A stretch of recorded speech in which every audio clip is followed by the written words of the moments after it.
Ouais,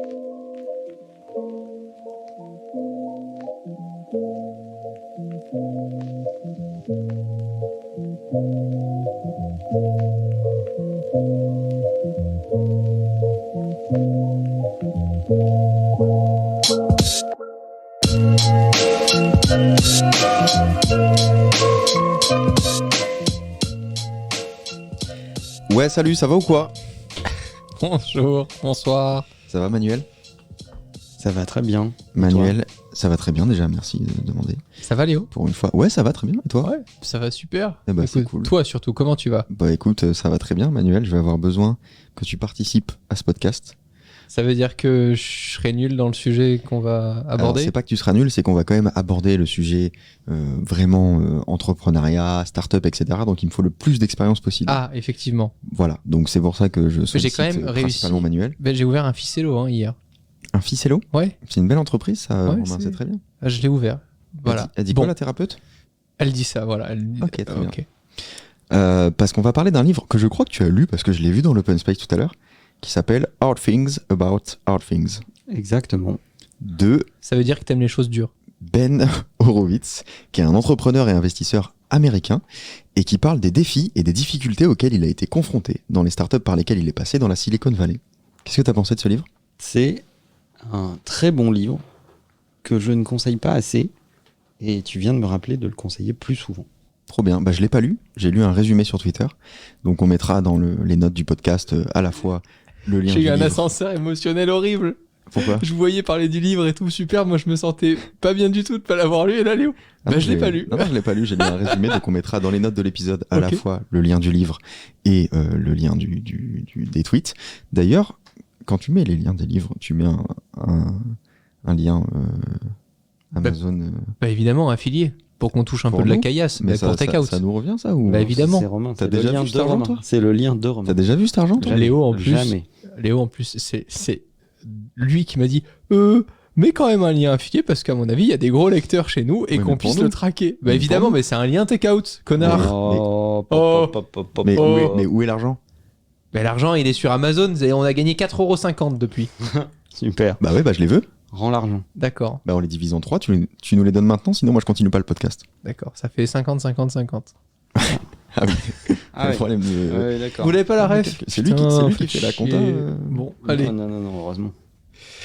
Donc j'ai repéré 15 points d'après ces tweets, 15 difficultés qui feront couler votre entreprise. Est-ce que vous voulez les entendre ou alors on arrête, on va boire une bière ensemble, on fait pas du tout le... Moi, j'aime qu'on pas le la fait bière, jamais, donc hein. je préfère, Moi, je préfère les points aussi. écouter les points. D'accord, très bien. Premier point.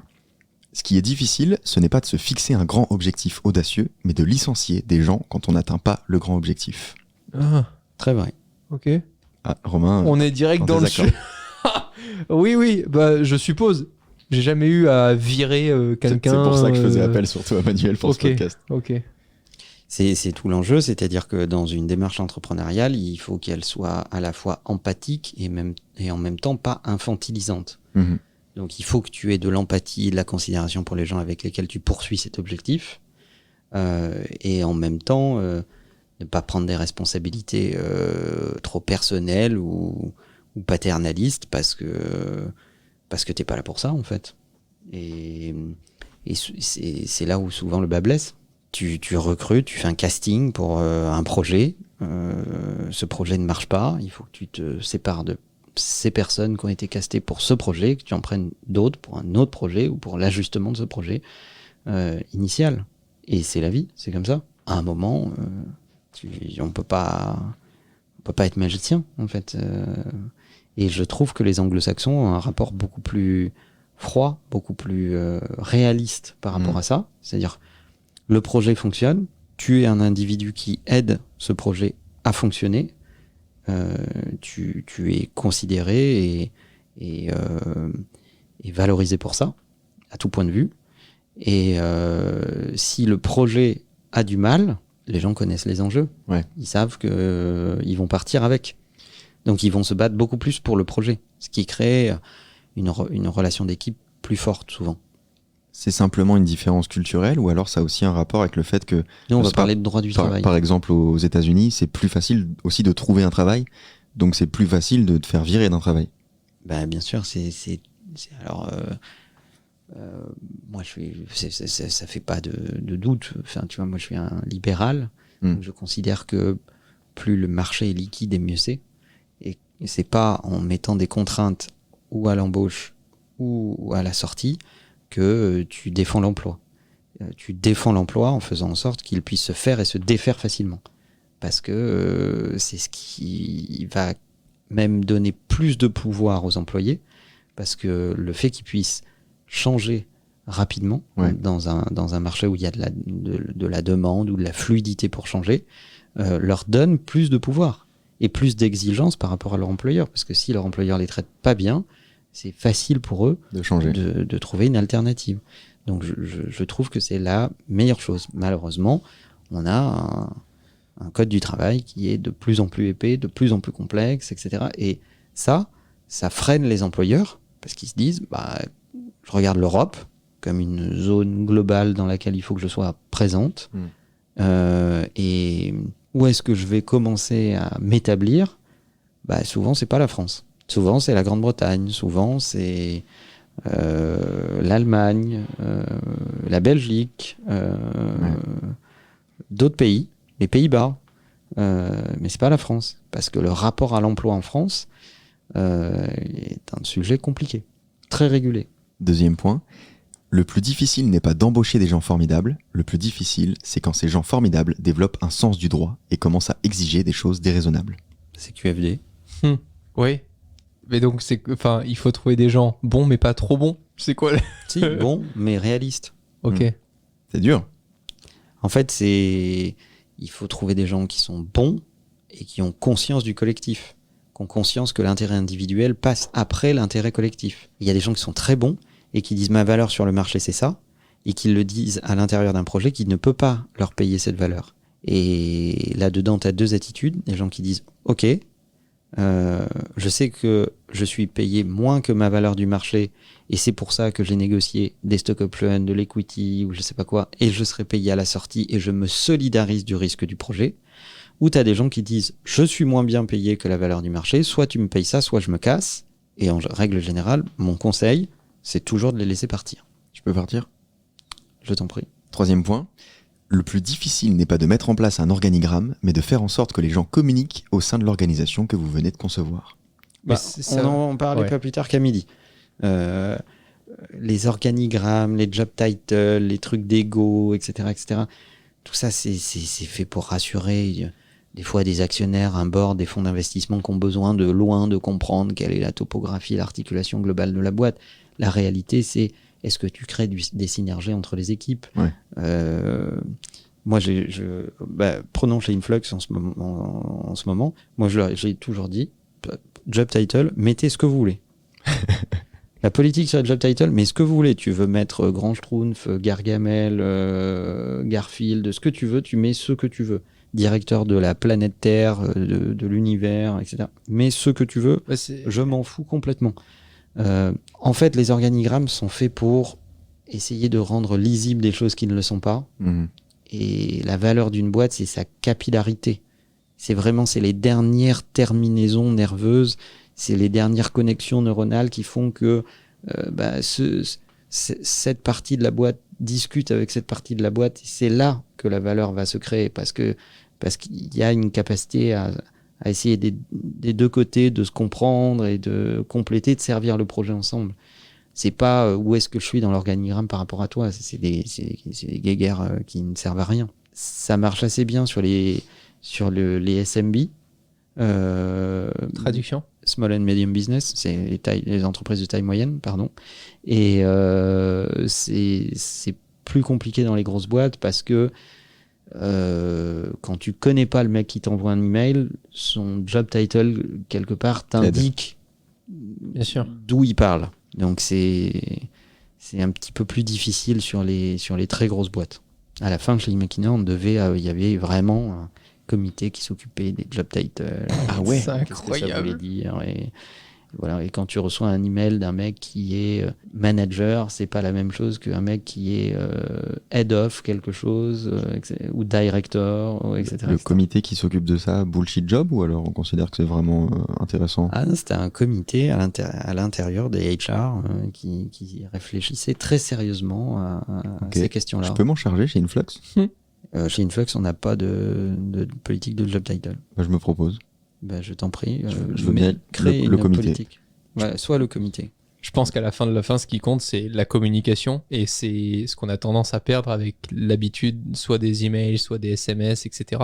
Travailler en équipe, c'est devenu presque compliqué. Et j'aime bien l'image de la fameuse pizza qui doit nourrir une équipe. C'était ce qui se faisait chez Amazon, a priori. C'était la légende de Jeff Bezos qui disait on rabote les portes. Tu passes une pizza sous la porte. Si ton équipe peut pas être nourrie avec une pizza, c'est que ton équipe est trop grande, il faut la splitter en deux. C'est assez rigolo. Ça montre à quel point, effectivement, c'est des petits attroupements d'individus qui communiquent bien entre eux, qui arrivent à servir un projet plus grand. Pour l'anecdote, à la fin, chez Imakina, je ne mettais plus de job title dans mes signatures. Tu mettais juste Manuel Diaz. Oui. Parce que je trouve bien. C'est fou parce que moi aussi, je signe mes mails Manuel Diaz. Ah, En fait, t'enlèves la barrière du je vais pas le déranger pour ça. En fait, si c'est la bonne personne pour répondre à ta question, peu importe le job title, va directement à la source, appelle la bonne personne 1 minute plutôt que de faire chier 15 personnes qui n'auront peut-être pas la bonne réponse et qui de toute façon à la fin de la fin va atterrir dans la bonne personne qui devait te répondre quoi. enfin, chez la bonne Auprès d'eux. C'est peut-être sinon ça surprend. D'ailleurs, il faut qu'on dise aux gens qu'on a testé chez Influx la théorie de la pizza. Et du coup, Romain compose une équipe à lui tout seul. Oui, mais ça, on le sait depuis le début. Manuel savait que le gros défi pour moi, c'était de réussir à me faire travailler en équipe. Donc, Oui, Presque. presque. 4e point. Les choses difficiles sont difficiles parce qu'il n'y a pas de réponse ou de recette facile. Elles sont difficiles parce que vos émotions sont en désaccord avec votre logique. Elles sont difficiles parce que vous ne connaissez pas la réponse et que vous ne pouvez pas demander de l'aide sans montrer votre faiblesse. alors, je sais pas bref, vous me direz ce que vous pensez de cette réaction. Mais plus je grandis et j'apprends dans le business du numérique, etc., moins je trouve les choses difficiles. Je trouve que c'est pas la difficulté le problème.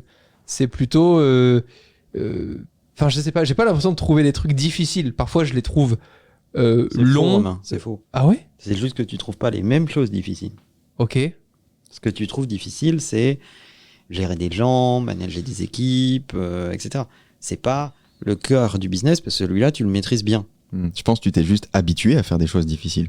Mais j'ai pas de douleur en travaillant, quoi. Tu vois, je Ouais, me dis c'est pas à ça. un moment donné, oh là là, faut que je fasse un truc, c'est long à faire. Non, à un Ouais, mais moment, quand tu je prends, te- tu le fais, tu. Quand je te vois certains jours, je ressens ta difficulté. Ouais. C'est-à-dire, je ressens que tu te confrontes à un truc que tu n'as jamais vécu, etc. Donc Voilà. ce sont des choses difficiles, mais tu les vois plus comme une souffrance, un truc insurmontable. C'est un manque de maîtrise et du coup, ça me demande de l'énergie pour continuer d'apprendre. Et je pense que c'est la difficulté que je vois, c'est ça, c'est effectivement le fait de continuer de déployer de l'énergie à certains moments où tu en as un peu moins pour continuer d'apprendre. Parce que je pense que le vrai truc qui est difficile, c'est l'apprentissage. C'est là où ça fait mal, c'est là où ça pique. En transparence. Ouais. C'est apprendre en public avec ses équipes. Dire je ne sais pas, mais je vais apprendre. Ouais. Donc je suis pas à l'abri de faire une connerie et je suis pas à l'abri de vous mener dans une impasse.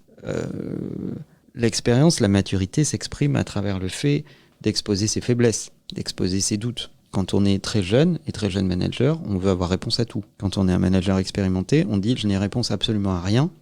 Par contre, je sais que si je m'assois dans la pièce, je vais vous aider, vous, l'équipe, à trouver la meilleure réponse. Si c'est une bonne réponse, ça sera grâce à vous. Si c'est une mauvaise réponse, ça sera à cause de moi. Mais est-ce que c'est pas dur quand tu arrives dans une entreprise de montrer que t'as pas la réponse à tout et que t'as pas encore toutes les compétences? Parce qu'en fait, ça dépend vachement de ton manager. Est-ce qu'il a l'intelligence de se dire c'est normal qu'il ait pas réponse à tout? Je suis pas sûr que ce soit universel. Alors, Ou alors faut changer de boîte tout simplement. Ouais, exactement. Et le tout, c'est aussi d'être dans une boîte un peu mature sur ces questions-là. Ouais.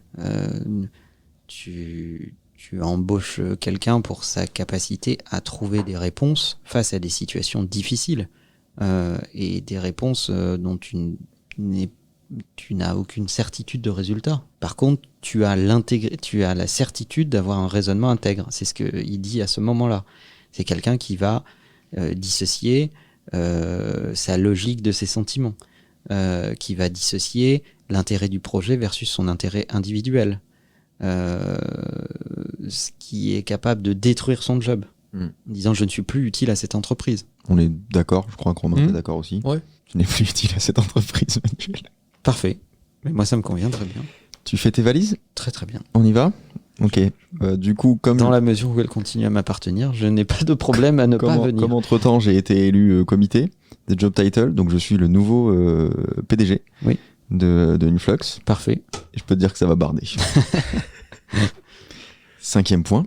Lorsque vous créez une entreprise, vous devez croire qu'il existe une réponse. Et vous ne pouvez pas prêter attention à vos chances de la trouver. Vous devez simplement la trouver. Peu importe que vos chances soient de 9 sur 10 ou d'1 sur 1000, votre tâche est la même. Bah, tout part d'une problématique. T'as envie de régler un problème. C'est pour ça que tu montes une équipe, c'est pour ça que ça s'appelle une entreprise et que tu vends tes services. Mais parfois, le problème, tu le vois pas ou tu le cherches pas. Enfin, je ne sais pas si des personnes existent sur cette terre en se disant je dois créer une entreprise, trouvons un problème. Il y a des gens pour qui c'est un business ? Oui. Ouais, vraiment, ils montent une structure, ils se disent en un an, je fais un exit, je trouve un problème. Ah non, c'est peut-être un peu court, mais il y a la base de la fondation d'une entreprise, c'est de résoudre un problème. Ça doit être l'élément constitutif de l'entreprise, c'est de résoudre un problème. C'est ce qui va t'animer dans ta passion, dans ta capacité de conviction, dans ta capacité à acquérir des clients. Voilà, c'est ton job. C'est pour ça que le meilleur processus de vente, c'est d'abord de faire exister le problème et après d'expliquer comment tu peux le résoudre. Mais et la majorité des gens skippent la première partie, ce qui est en soi un problème. De fou. Il faut d'abord faire exister le problème et après résoudre ce problème. Ça te permettra surtout de t'apercevoir que parfois il n'y a pas de problème. Après, et donc t'as rien à résoudre. Et ben dans ce cas-là, il faut avoir l'honnêteté de dire à ton prospect que ça ne sera pas pour cette fois et que vous n'allez pas travailler ensemble.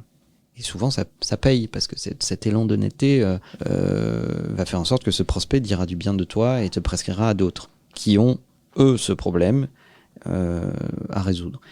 Mais des fois, tu n'as pas la certitude de résoudre parfaitement ce problème. Et je pense que c'est ce qu'il veut dire à ce moment-là. Ouais. Tu as juste le sentiment de résoudre une partie de ce problème. Exemple, Uber a résolu une partie du problème de déplacement lié au point de friction de l'expérience de déplacement. Je ne sais pas géolocaliser mon taxi, il n'accepte pas la carte bleue, etc. etc. Bon, depuis, les taxis ont fait des efforts, mais je veux dire, on était dans cette équation quand ils se sont créés. Est-ce qu'ils ont résolu le problème du déplacement ? Non, ils ne peuvent rien faire contre les bouchons, la circulation à Paris. Par contre, ils ont résolu une partie de ce problème. Ouais. Mais ils se sont concentrés sur une niche. Ils n'ont pas essayé de tout résoudre dans le secteur qui... Tu peux pas toujours tout résoudre, mais tu peux résoudre une partie du problème. Ça revient avec ce qu'on disait dans, je sais plus quel podcast, mais il n'y a pas très longtemps, quand on se disait vaut mieux se concentrer sur une toute petite chose et le faire extrêmement bien plutôt que d'essayer de tout faire. Ouais.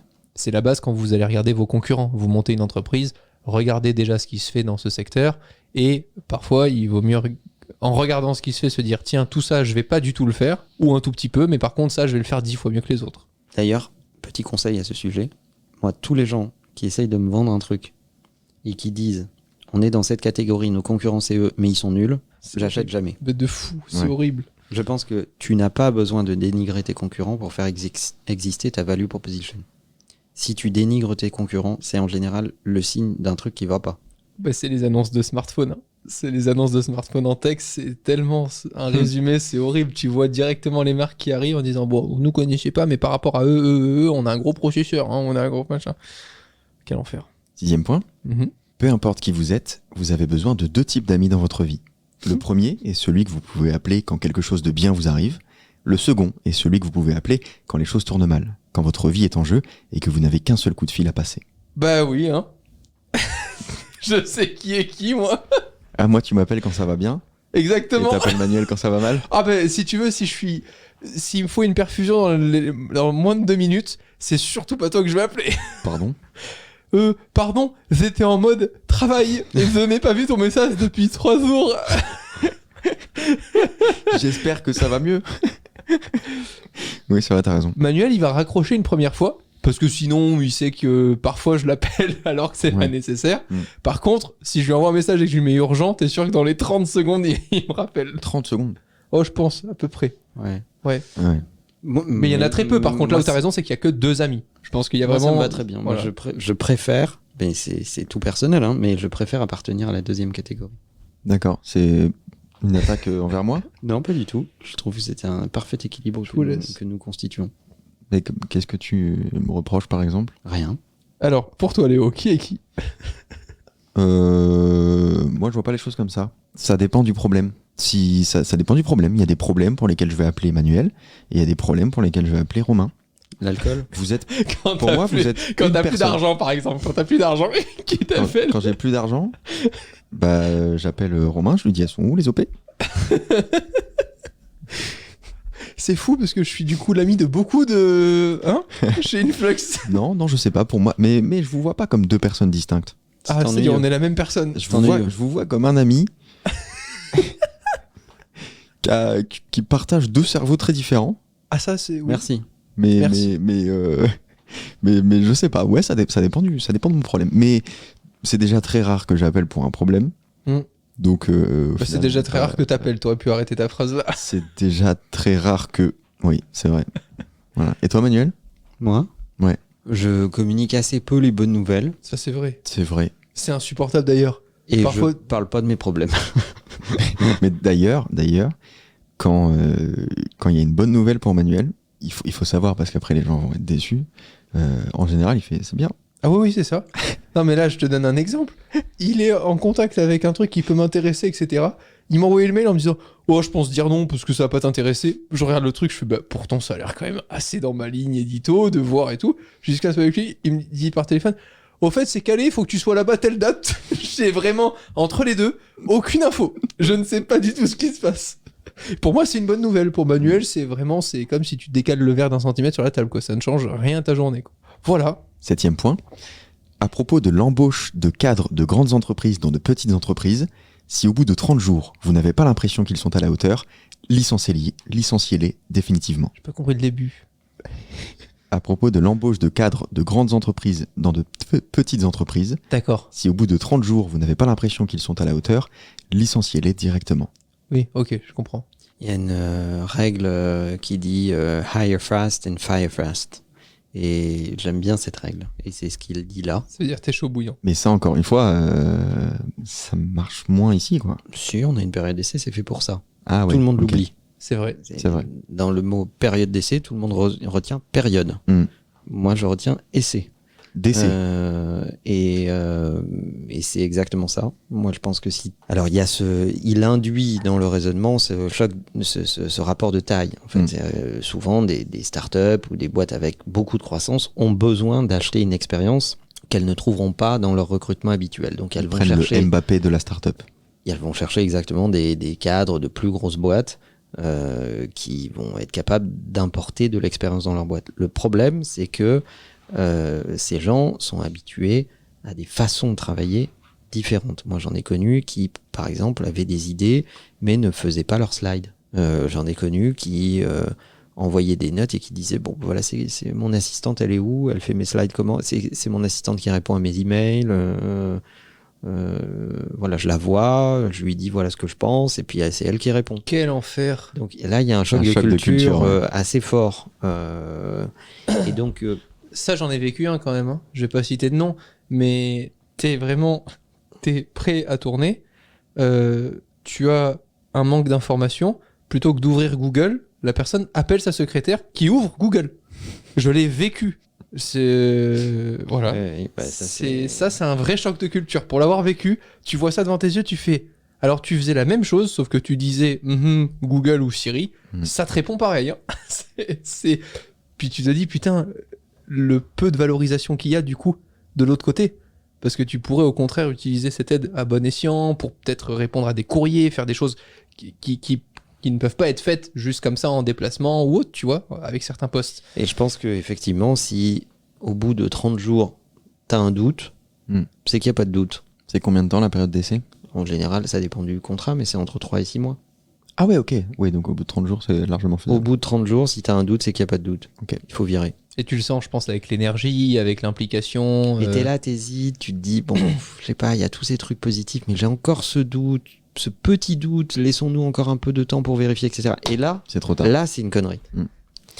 Parce que le temps de recruter quelqu'un d'autre, de comprendre ce qui n'a pas marché dans ce profil, de rebriefer tes RH ou ton cabinet de recrutement, etc., tu vas te mettre en retard juste sous prétexte de vérifier un truc qui, de toute façon, a pas l'air de marcher. Et déjà, c'est mal engagé.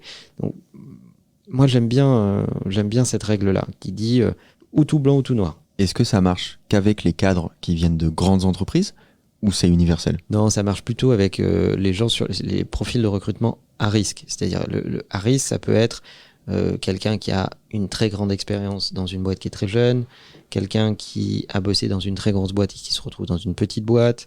Tu vois, tous ces profils de différenciation. Quand tu es dans un profil assez adapté, classique, etc., là, utilise plus de temps, crée des phases. Mais pour ça, il faut créer des slots et des bilans. Donc, il faut faire des périodes. Ça dépend du rythme business de ta boîte, mais ça peut être de 10 à 20 jours. Et dire, voilà, pour les 10 prochains jours, on va tester ça. Dans 10 jours, on s'arrête, on fait un bilan, on discute. Pour les 10 prochains jours, les 10 jours d'après, on va corriger ce que tu n'allais pas dans la première période et tester ça. Et on fait un bilan. Et au bout de quelques cycles, tu vois si la personne en face de toi est capable de comprendre, admettre, s'adapter. Si tu as de la résistance au changement alors que le mec vient juste d'arriver, c'est pas bon signe. Parce que quelqu'un qui vient d'arriver, par définition, son job, c'est d'épouser la structure dans laquelle il vient. Ouais. C'est pas de la changer.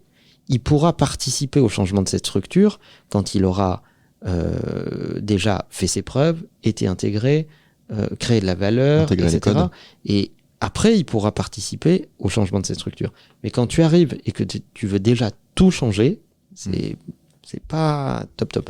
Mais donc tu préviens la personne, toi, tu lui donnes ton plan en disant Ouais. en bout de 10 jours on fera ce bilan-là, etc. Et elle comprend que la période d'essai ira peut-être pas jusqu'au bout. Il va même, Manuel va même plus loin, c'est-à-dire que le premier rendez-vous, en fonction des postes, pour l'avoir vu, il lui dit, bon, alors, qu'on soit bien d'accord, pendant 6 mois, tu nous sers à rien.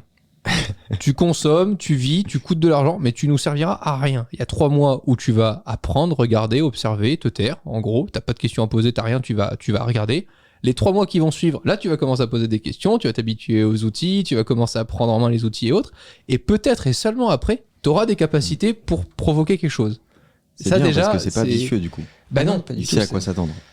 Moi, je suis un garçon très upfront. Ouais. Alors, dis les choses.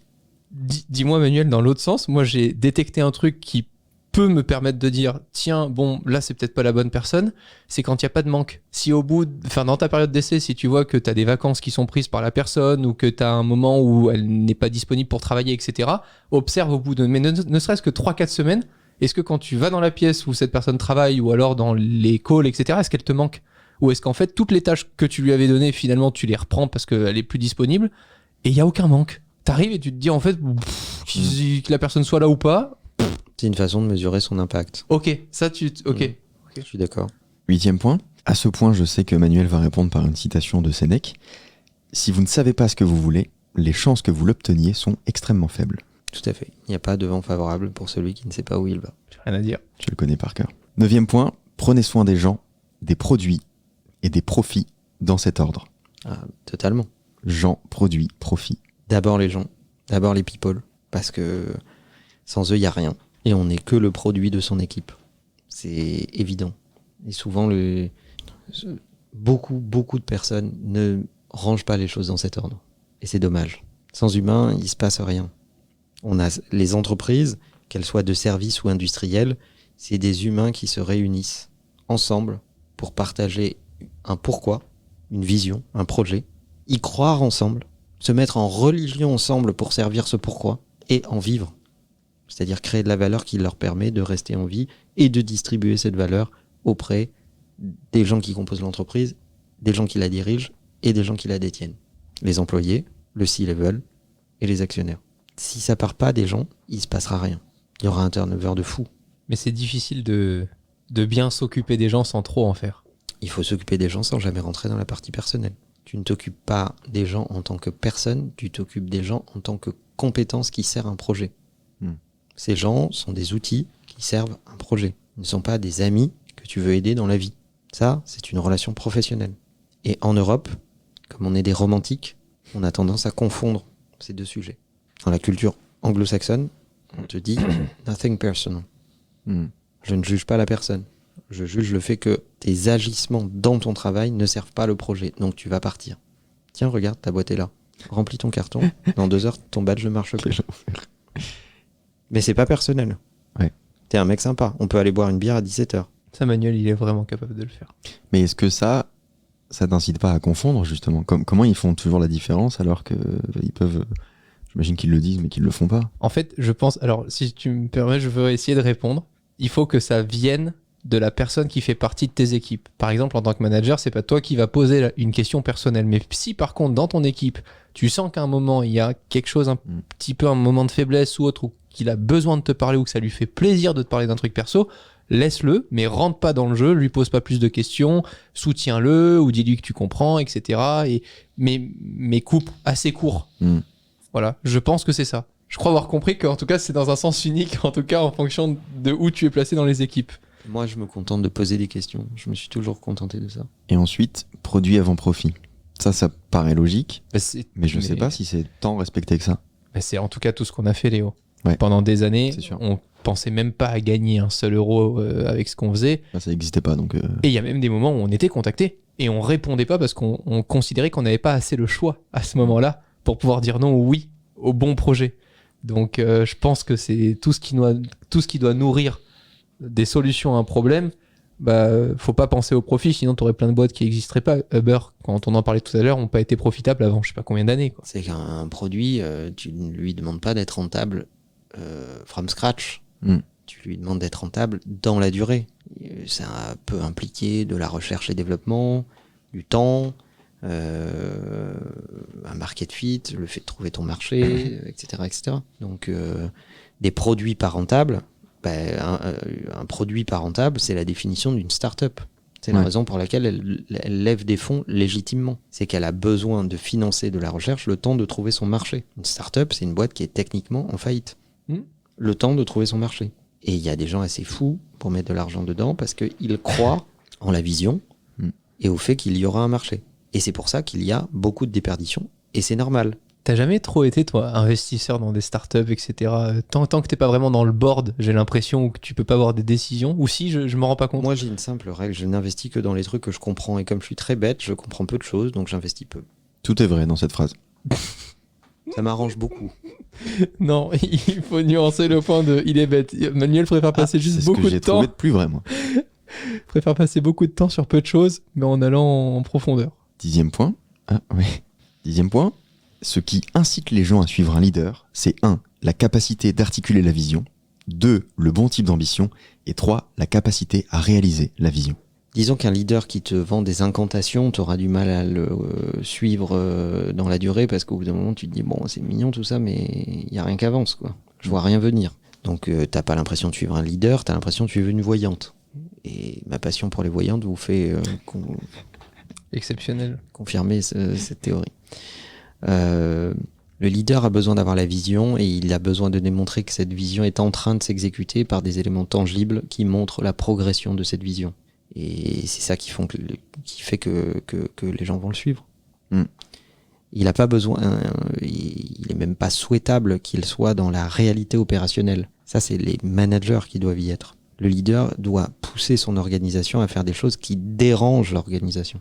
Et il doit accepter à certains moments que certaines de ses idées soient retardées, écoutées mais retardées, et à d'autres moments, de mettre suffisamment la pression sur son organisation pour lui dire non, c'est maintenant. Romain le subit régulièrement.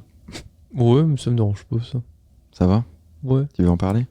Bah non, mais je préfère le faire rapidement et savoir si c'est de la merde ou pas et le dire au board, plutôt que de prendre du temps, de dire je le ferai plus tard, et tu t'aperçois au bout de 3 mois que d'un, tu t'es stressé pour un truc qui en fait te prend 2 heures, 2, ça marche pas, donc en fait, il y avait tout pour que tu le réalises plus rapidement et que tu dises aux équipes, bon, vous êtes complètement tarés, ça marche pas, ou alors dans l'autre sens, ça c'est une folie, faut passer du temps là-dessus parce que ça va nous faire gagner du temps sur tout le reste. Mais c'est une qualité qu'il a. C'est qu'il peut exécuter des choses où il n'est pas convaincu. Ouais. Et les exécuter malgré tout très correctement avec beaucoup d'attention. Ce qui est une vraie compétence. Et c'est une qualité. C'est pas une compétence, c'est une qualité. Une compétence. Et se rendre compte along the way que au final c'est très utile. Alors, ce qui m'énerve plus, c'est qu'il lui faut toujours 24 heures. Ça, c'est une règle. Ça rend fou Manuel. Quand Manuel me parle... En plus, il faut savoir que Manuel, quand il va t'annoncer quelque chose, ça fait en moyenne, à minima, 3 mois que c'est déjà dans sa tête et qu'il se dit juste c'est pas le bon timing, faut que je retarde un peu le truc, là ils sont pas là-dedans, là si je leur en parle maintenant ils le feront pas, etc. Quand c'est le bon timing, Manuel est content, tu vois qu'il est vraiment content, tu sais c'est comme s'il y avait un petit accouchement, tu vois, il se dit ah ça y est c'est maintenant quoi, ça, là ça va sortir. Et quand il te le dit, et ben moi en face je suis vraiment stoïque, c'est en mode je m'en bats les couilles, j'ai 10 milliards de trucs dans la tête dans la journée que ça, il me dit bah vous en pensez quoi? Bah rien, comme d'hab, je vais regarder. Bon, oui, ok, c'est un truc nouveau, etc. Et ça le rend fou. Et le lendemain, en général, il se réveille, il y a déjà le truc qui est configuré, prêt à tourner, etc. Et c'est à ce moment-là que tu rentres dans mon bureau et que tu me dis oh, ça me fait chier, Manuel, il m'a mis sur un truc, c'est de la merde. Voilà, j'aime pas du tout, là. Je perds du temps, le temps de le configurer et tout, alors qu'on va revenir à l'ancienne version, machin, tout ça.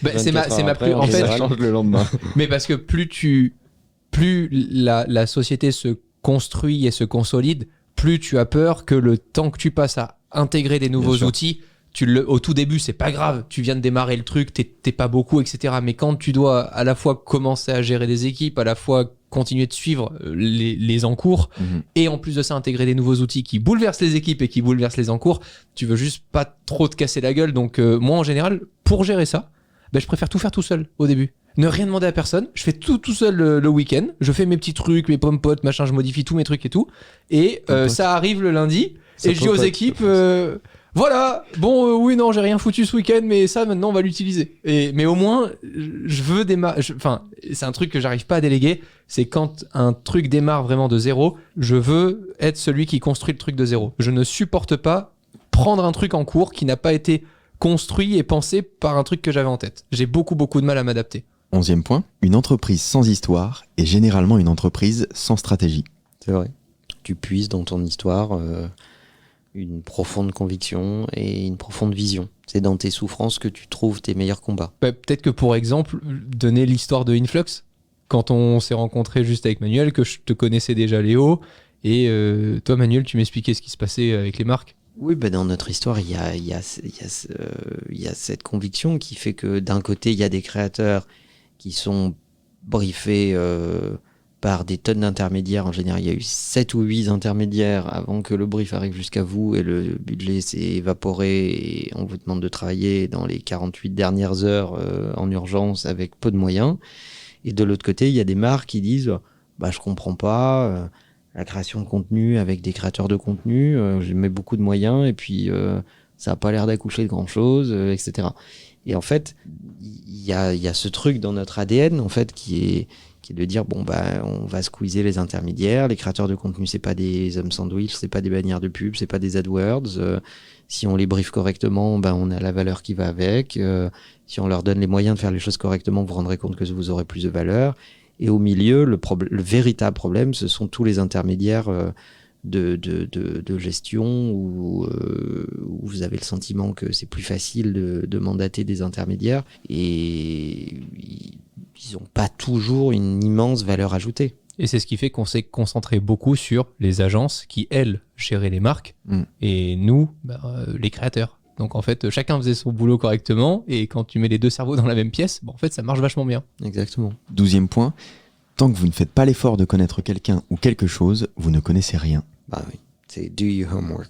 Mais ça c'est un truc, ça étonne encore certaines personnes quand on me parle d'un truc et que je dis « Ah non, ça je connais pas du tout ». Même si on me le sort en mode rêve comme si c'était obligatoire. Mais moi je déteste les gens qui disent « Ah ouais, bien sûr, je vois », alors qu'ils voient que dalle en fait. Moi, je déteste surtout les gens qui viennent à un meeting et qui n'ont absolument pas fait leur travail de recherche en amont. Ça, c'est pas acceptable, en fait. Ne va pas au meeting, demande un décalage du meeting, dis je suis pas prêt, mais ne consomme pas du temps inutilement.